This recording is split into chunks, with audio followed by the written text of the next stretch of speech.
Jean-Marc Boutzel, bonjour. Bonjour Anne-Laure. Aujourd'hui, de plus en plus de diagnostics sont demandés lors de la vente ou de la location d'un bien pour les particuliers. Donc dans quel intérêt et pourquoi sont-ils demandés ?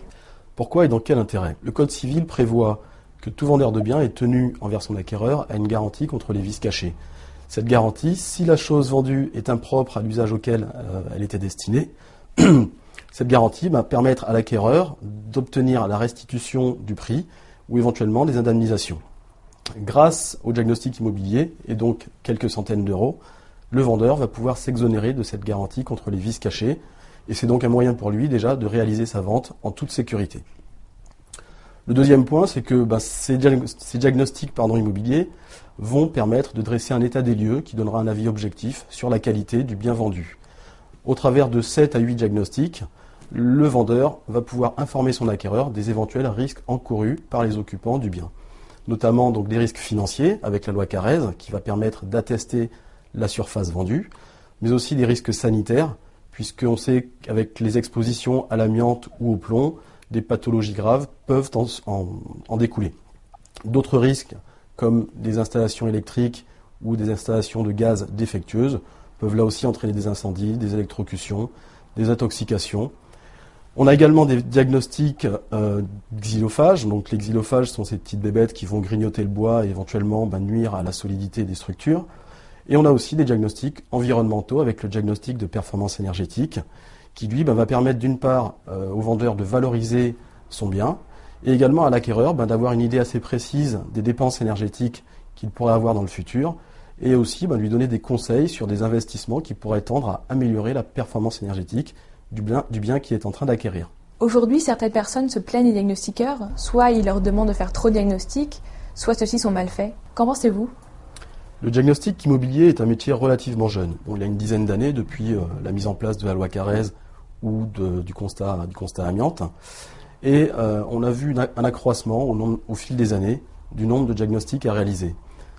Ce métier, de ce fait, va paraître comme un métier extrêmement lucratif. Et on a vu une arrivée massive de diagnostiqueurs de tous horizons qui sont arrivés avec des compétences inégales, une qualité de service très inégale et aussi des prix pratiqués qui sont très différents les uns des autres. Il y a un premier essai de réglementation, de rationalisation du métier en 2002 avec la mise en place de l'attestation de compétences pour l'amiante, puis en 2006 avec la mise en place du dossier de diagnostic technique où la législation a prévu non seulement des minima au niveau des montants assurés par les diagnostiqueurs, mais également des minima au niveau des compétences et bien sûr une impartialité de tous ces acteurs. Malgré ces tentatives d'épurement, de nettoyage de ce métier, on a encore des dérives qui peuvent effectivement se présenter.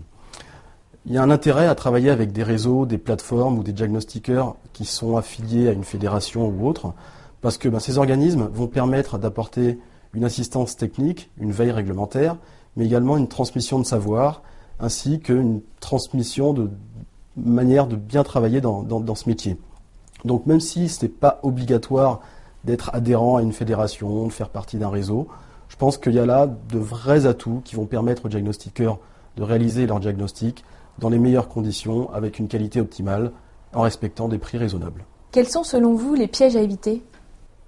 Avant tout, je pense qu'il faut bien se renseigner sur les obligations dues à la réglementation. D'une part, pour savoir le bon nombre de diagnostics à réaliser.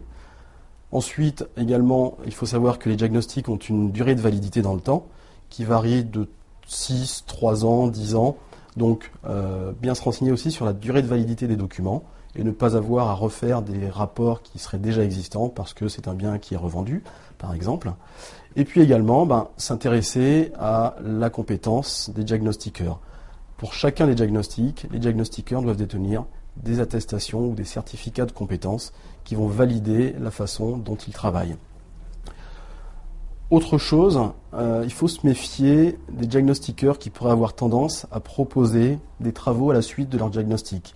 Lorsqu'un diagnostiqueur va vous faire, par exemple, un repérage amiante ou un état relatif à la présence de termites, si vous êtes dans un bien dans lequel il y a des termites, certains diagnostiqueurs auront tendance à vous proposer un traitement des bois ou alors un retrait de l'amiante. La réglementation est très claire à ce sujet. Le diagnostiqueur ne peut avoir à la fois une activité de diagnostiqueur et d'entreprise. Il n'a même pas le droit, en toute rigueur, d'avoir un lien quelconque avec une entreprise qui serait susceptible de réaliser des travaux dans le bien. Donc ne pas se laisser abuser par les diagnostiqueurs qui seraient tentés de proposer d'autres services à l'issue du diagnostic et bien se limiter à la réalisation du diagnostic et du rapport qui en découle. Pouvez-vous nous donner un dernier conseil ?